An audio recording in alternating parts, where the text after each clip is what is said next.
बिस्मिल्लाहिर्रहमानिर्रहीम अस्सलाम वालेकुम। तो आज हम करेंगे अपना क्वेश्चन नंबर 5 जिसपे हमारा है the following data of the सनमेर कंपनी आर्ग्यूमेंट फॉर माई का डाटा दिया है। प्लांट की कैपेसिटी है 2000 unit per month, fix cost है 4000 पर मंथ।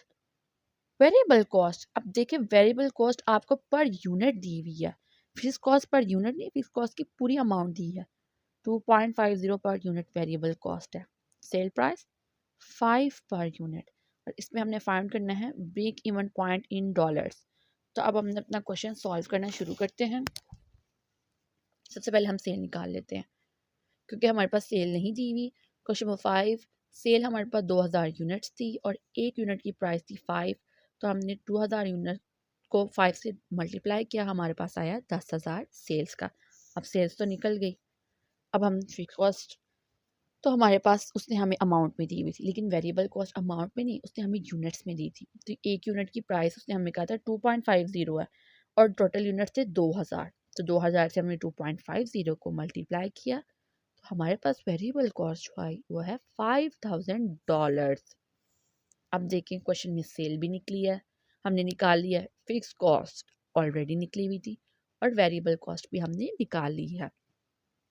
अब हमने सिर्फ अपनी रिक्वायरमेंट को फिल करना है जो थी कि उसने हमें कहा था कि हमने ब्रेक इवन पॉइंट को फाइंड आउट करना है। तो ब्रेक इवन पॉइंट को फाइंड आउट करने के लिए हमने फार्मूला लिखना है fix cost divided by contribution margin ratio, और कंट्रीब्यूशन मार्जिन रेशो का फार्मूला है 1 minus variable cost divided by sales.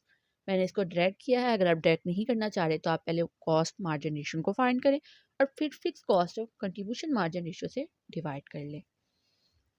तो फिक्स कॉस्ट हमारे पास थी 4000 और कंट्रीब्यूशन मार्जिन रेशो में हमने जब वैल्यूज पुट की तो वो थी 1 minus variable cost 5000 divided by sales जो थी वो थी 10,000। सबसे पहले इस क्वेश्चन को सॉल्व करना है, तो इसको सॉल्व किया तो हमारा आंसर जो आया वो था 0.5।